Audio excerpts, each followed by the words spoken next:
Hi lovelies, welcome back to the channel. Today we'll be recreating this underburst corset shirt you see right here on your screen. It's also kind of a crop shirt, so it has these ruffles at both sleeves, as you can see right here, and I'm yet to fix a button for this my shirt, so I just used my office pin to pin this together in front, and you can see how beautiful and nice it's looking right here. So this fabric I made this of right here is called the crop fabric, and it has multicolors. So if this sounds like something I'm really interested in learning how to do, please continue watching, and don't also forget to subscribe to my channel. So without much ado, let's just get started with what we have for today.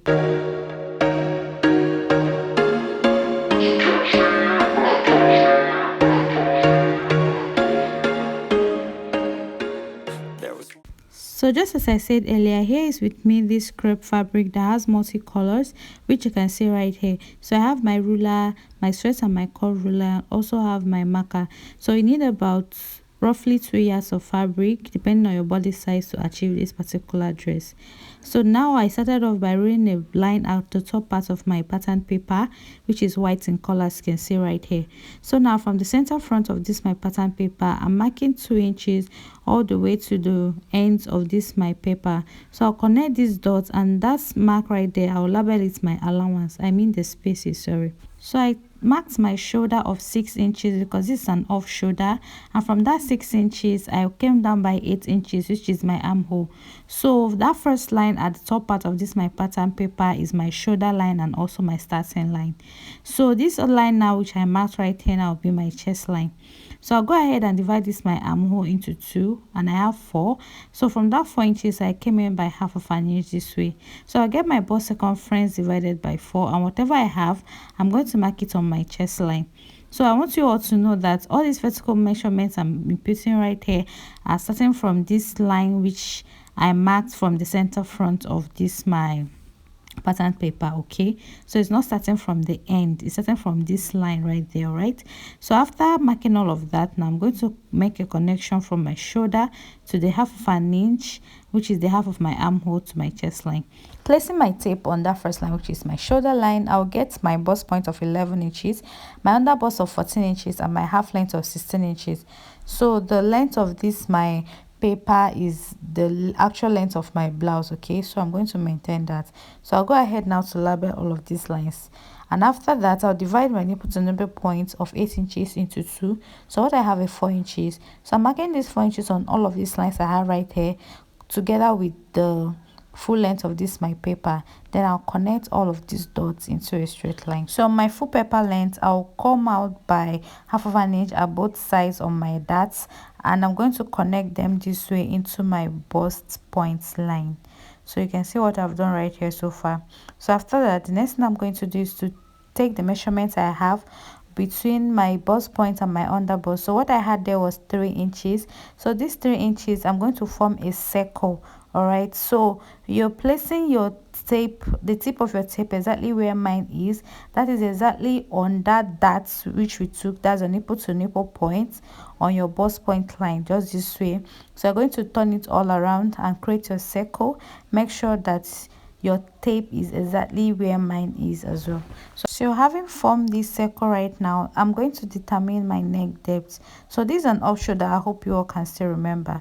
So for me, I'm marking a neck depth of 5.5 inches. So you're going to place the tip of your tape on that first line, which is our shoulder line, and now came down by 5.5 inches.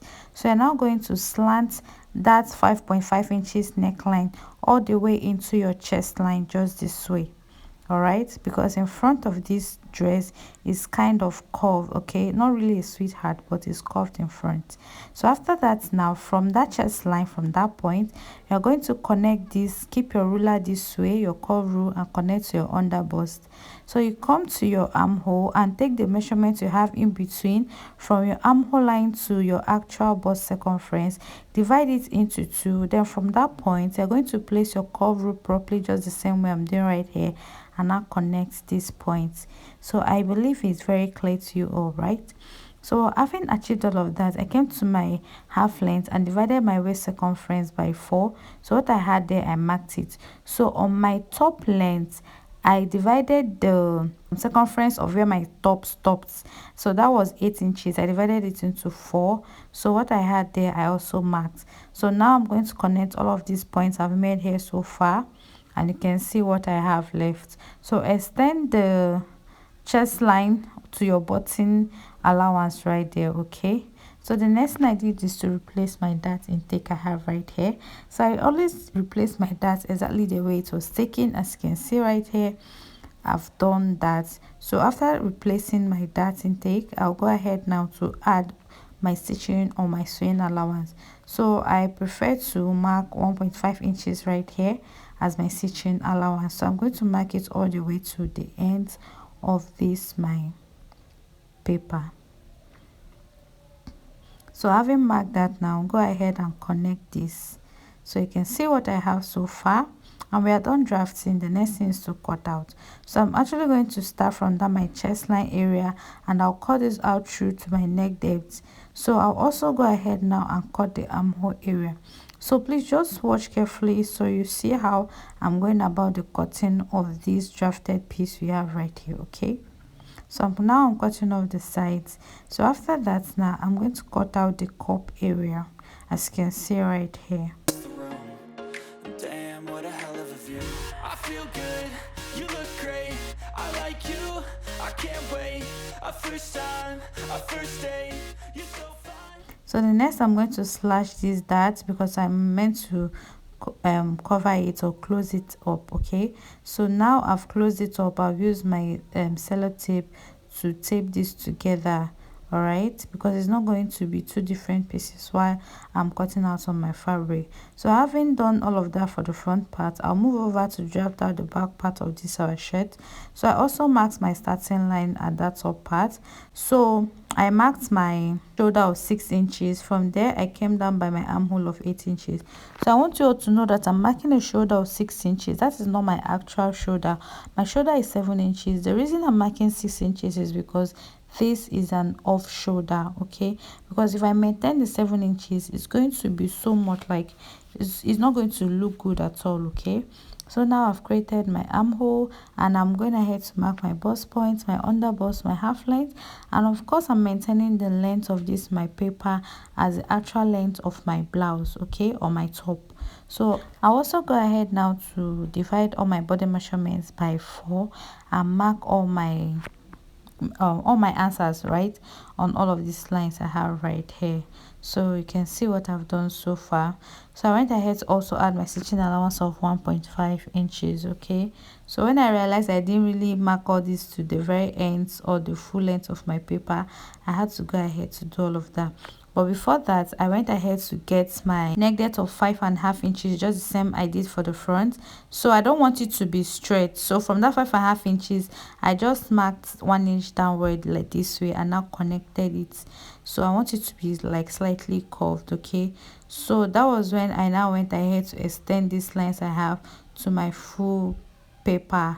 Okay, so I initially forgot to go do that. Okay, so now this is it for the back part of this our shirt.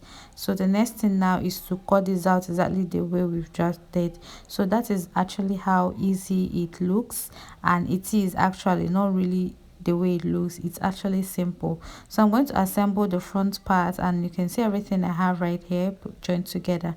So I'm going to work for the cup part right now. I'll extend this dart line all the way to the top part of this my cup, and I'm going to slash this. Okay, so I'll separate it to have two pieces. So if you want to slash yours more, it's all about your choice, but I don't want to slash mine so much. Okay, so I get another piece of clean pattern paper. I'll rule this straight line across, which will be my guide for the placement of this cup part of my blouse. So I'll make sure that that last or the second line on my cup is placed exactly on this straight line I marked on my knit pattern paper. Okay, so I use my sellotape and hold this down. So if you want to slash your cup more, you can go ahead to do that, but I don't want to slash it so much. That is why I just separated it into two. Okay, so now the distance I want from one of these slash cup to the other is 1.5 inches. So I went ahead to place the number 2 part of my cup on exactly that line. I see very well right here that is also exactly on that line which I marked. Okay, so I believe all I'm doing right here is very clear. If my explanation is not so clear to you all, okay, so go ahead now and connect this properly, and you can see what I have right here so far. So the next thing now is to actually go ahead now and cut this out.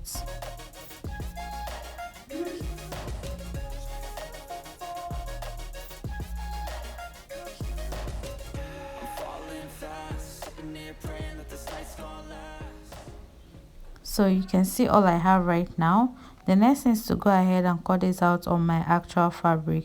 So when I cut out, I'll also show you all the parts I added my stitching or joining allowance. Okay, so I have my fabric folded into two, so I'm going to pin the the front part of my top on my fabric. So after securing all the parts with my pin, I'll go ahead now and cut off. So for the base of this my top, I'm not going to add any hemming allowance because I did all of that on my pattern paper, remember. And on the cup area, you're not going to cut exactly on your cup. You're going to leave about half of an inch all around, just the same way I'm doing right here. Okay, and also you also do the same thing for the center front. Then for the armhole area, you're not supposed to leave any allowance. Okay, so you can see that the base here, I didn't also give it any hemming allowance because all of this was taken while I was drafting on my pattern paper. Okay, so after cutting now for the front parts, this is the cup area. Now all around this cup area, I'm going to leave half of an inch, but at that top part of my cup, I'll leave 1 inch because that is where our elastic will be passing through. And I'll also not leave any allowance on the armhole area. Okay, so just watch carefully what I'm doing and I believe you understand. So for the back part, I'll repeat the same thing. I'll add only allowance at the top part, allowance of 1 inch at the top part of the back.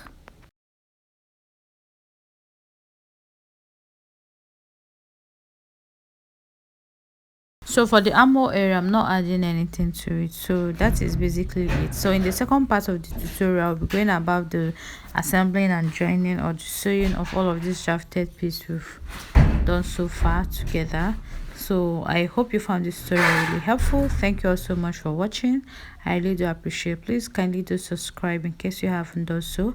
So I'll see you all in the second part of this tutorial. Do stay tuned and also have a lovely time ahead of you all. Bye. First date, you're so fine, I'm so late. You sip wine, I drink straight.